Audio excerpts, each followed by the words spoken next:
Two people stand at a table facing the camera. The person on the left wears a brown hoodie with a logo. The person on the right wears a dark blue sweatshirt.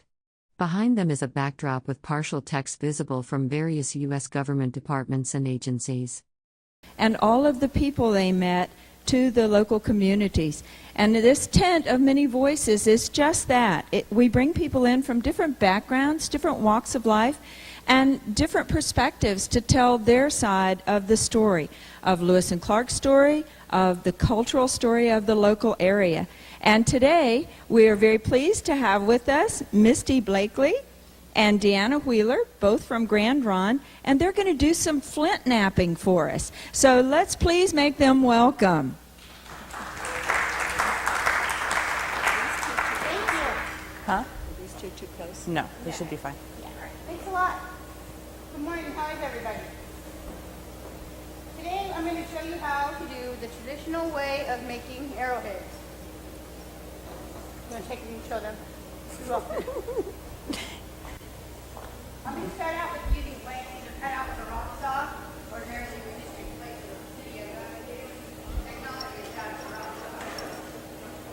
Thank you. And these are very sharp, the sides of them. First thing I'm going to do is called pressure-flaking. You're going to flake it off with See? copper. Very sharp. They can hear me though. Now they can. I'll move my chair. A person in a dark blue jacket holds a large flat object while standing at a table. Behind them is a dark backdrop with white text listing various government agencies and services. Over here so they can see. You got your larger piece and your smaller. Those could do some damage on the end of Yeah, not too bad. The leather is to Catch protect you a your fish. leg because it will cut you badly. What you do is you take your blank and you just push down I'll be right. and flakes of obsidian will come off. You do that all the way up each side.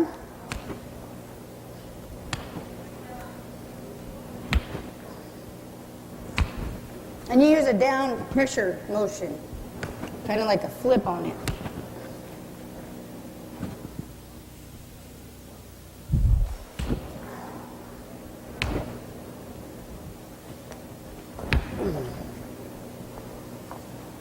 There's someone halfway done, and then I'll go ahead and do another one. That's what you're getting. You just keep flaking it off a little. Two people sit indoors facing each other in conversation. The person on the left wears a dark blue jacket and jeans. The person on the right wears a dark hoodie. Behind them is a screen displaying an illustrated map or diagram with blue circular elements. A little bit at a Starting time. of it. Then you just, and eventually it'll get thinner and sharper. And You've got to use the right amount of pressure or you'll just get a little piece and it won't flake all the way across the stone here. this is a halfway started one. And normally you would take, they would come off a big chunk of obsidian. Yeah. And they would take a, what do they call that little whacker? They use antler. Antler or bone to usually. And you get a concussion and it just, you hit it just right and a thin chunk will come off. Not like, your modern day. So that's what she was doing right here. Yeah, well, she's doing the pressure flaking. Oh. Pressure napping, yeah. It's a napping, flaking, whatever we'd like to call it. Huh? They didn't have copper, no, and the way they would do it is they would just take a piece of antler. This is a little bit big for a blank, but here, let me get this one flaked down and I'll show you the way they did it. See, with using obsidian flakes, they're a lot thinner. Off in layers along When they flake off the stone the itself, obsidian, it just. using a rock saw, I cut them out perfect size. So. Then they have different colors of obsidian too. That you A person in a dark jacket points at a display board while speaking to an audience. The board shows circular medallions or plates with portraits and blue spherical objects arranged on a wooden stand. That's this, a big one up here, Deanna, is the mahogany. Mahogany obsidian.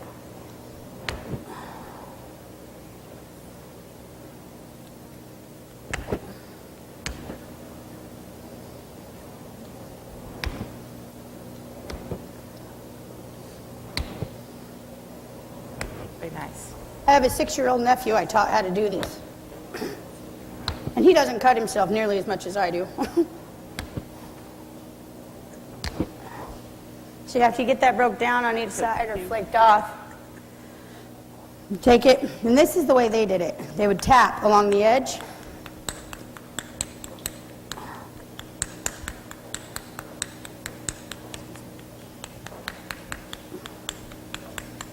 And you don't have to hit it hard, you just have to hit it at the right angle.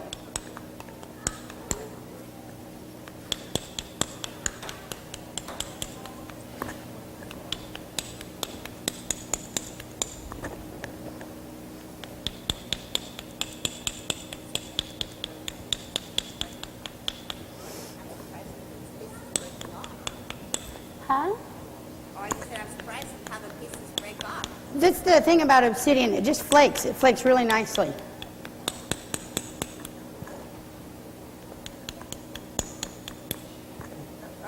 Oh no, it's okay, they're supposed to do that.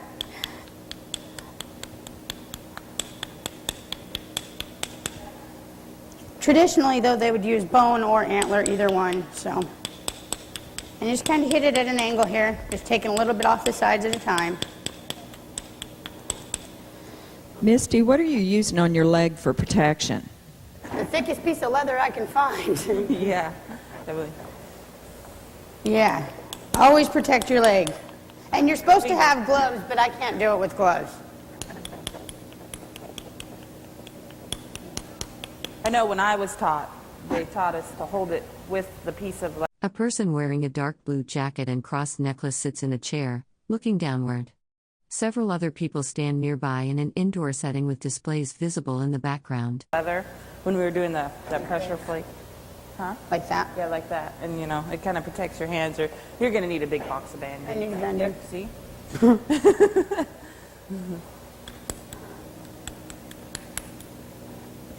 And the thing about doing it this way is you waste a lot more of the rock because they had a lot more of it then, I guess, than they do now. So, but that, you can let them feel that, Dosh. Yeah, how sharp it is. It's just like glass. Okay, but don't cut yourself. Yeah. Very, very sharp.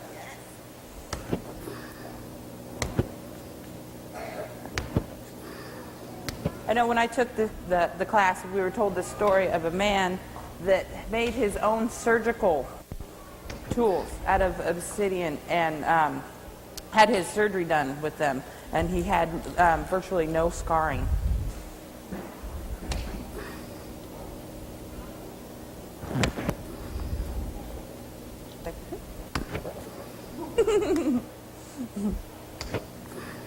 Very, very sharp. Yeah, very sharp. Yep, very nice. Very nicely to slice your skin.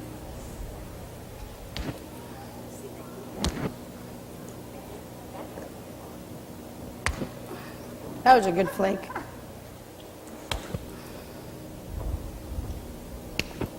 And you're supposed to have eye protection on and all that stuff. But I just take my chances. I'm more comfortable with it just like this. So far, I've been lucky.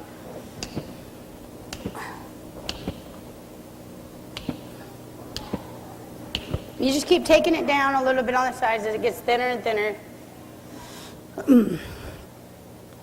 And the thing about, if you ever find arrowheads like in fields or anywhere like that, each arrowhead has its own individual story. One warrior made that. It was one warrior's arrow, and that's it. It didn't belong to anybody else. They weren't mass-produced. on us already. It's got its own story. Just like all of the kitchen stuff you find, the rocks, the grinding stones, that's one made stuff, one woman, you know. That's what has always intrigued me about it, is it's just one person. Did you tell them about the removal of them? No. Not to. If you ever find an artifact anywhere, you should not remove it, because once you take your A person in a dark blue jacket sits indoors, holding papers and speaking to others standing nearby. A wooden object and display materials are visible in the background. artifact or whatever it may be out of its place, you lose part of the story, because now it's removed and there's probably other artifacts around there. You put it all together and you have a story. So once you take a part of that away, then it's missing part of the story, and you really don't know. You can't Call your culture department in your area if you find something. Yeah, call your cultural department.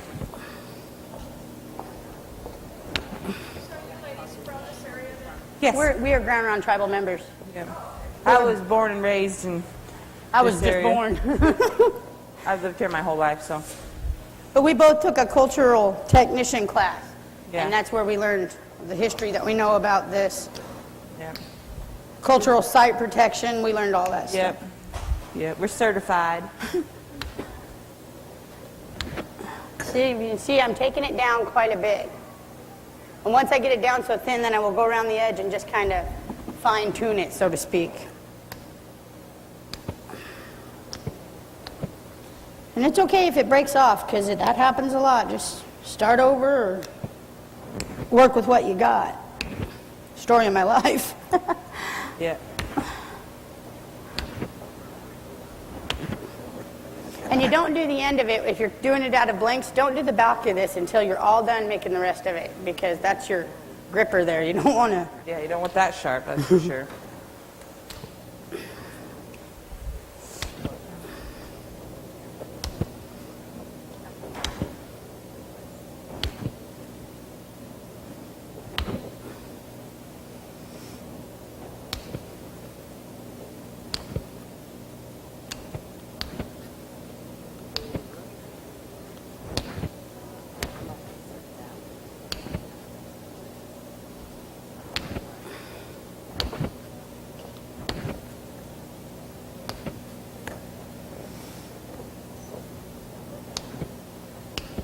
Okay, now that I've got it down so thin on the sides, I'm going to go ahead and make it to where it'll be able to cut grass.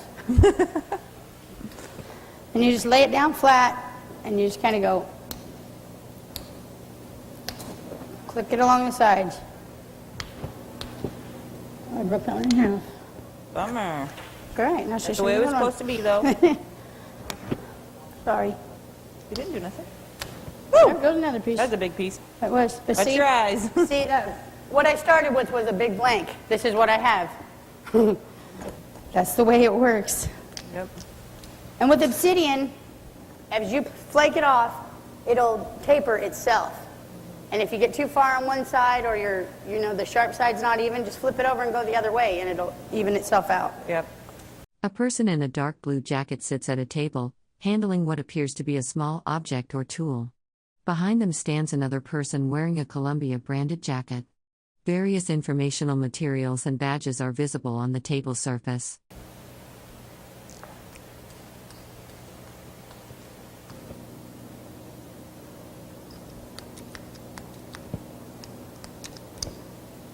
And the really neat part of this flint napping is our ancestors. I mean, we found some arrowheads that are just itty bitty. I mean, just really tiny, and that's some talent. If you ask I've me. never found any. I make them. People have found them. We haven't found them. We've seen them. I've seen them. Ouch, I need another Band-Aid. You need a tourniquet? Seriously. Ew. See why you're supposed to wear gloves?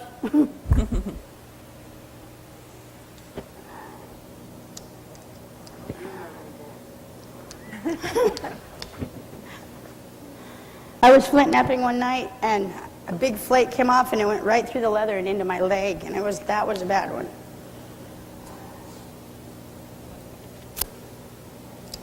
And they bleed? Oh, do they bleed? Yeah, pretty clean cuts. They bleed pretty bad.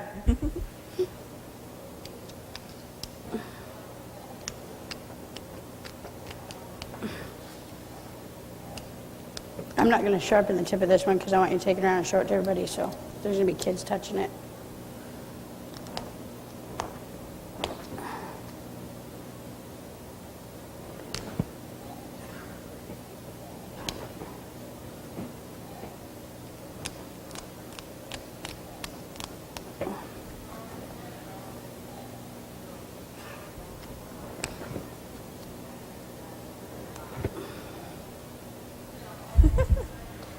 Bleeding bad, huh? That's why she gets to do this part, 'cause I'm a big weenie. I don't like the bleed. I get no pleasure in it, believe me.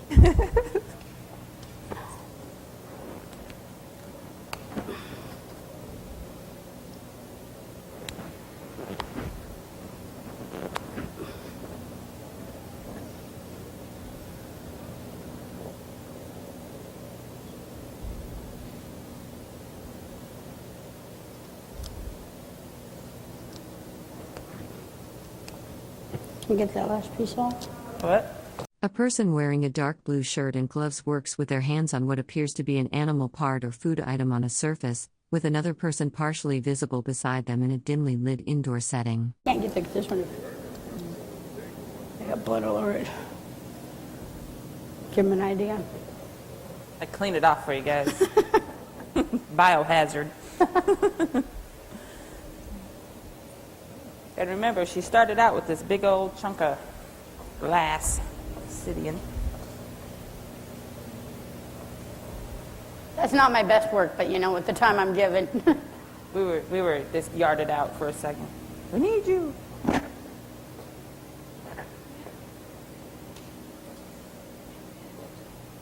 You guys snuck up on me. I didn't see this whole row fill up. Anybody have any questions? Right, the size of the arrowhead would determine, I guess, what kind of game you're going to be able to get. Exactly, yeah. Remember how I'm all Yeah. leaning over, fall over on you guys here? No, I was just simply asking that I'm assuming the size of the arrowhead would determine what kind of game you would be able to bring down. Well, yeah. with the, You wouldn't want to use arrowheads. one this size to kill a bird. No, you got a lot of rabbit size. Yeah. These ones, this size, anything a little bit bigger than this was probably for spears. So, You know, you can get obsidian. I don't in usually attach any of the ones I purple, make. but- green, brown. That's all. Yeah, That's how you put it red. out. All right, some questions for Misty and Deanna. No, it's you got an antler. She had pressure flaking, and then she hits it with an antler, and Could you describe how they're attached?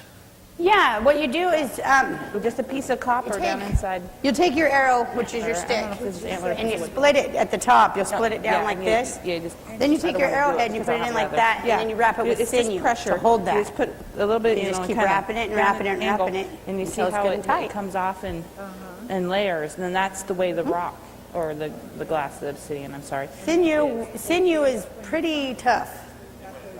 Yep. Yes. Yep. And they would hit them with an And antler so does the sticks. and break I mean, you piece just off. put it down in there, and your stick will come up on it And like you'd that. break a piece off. And then you take and your it would just sinew fall. and you tie it around like And that. then, you take that and you shape it. And I'm bleeding really bad. Furs and arrow, just all kinds of tools. Anybody else have any other questions?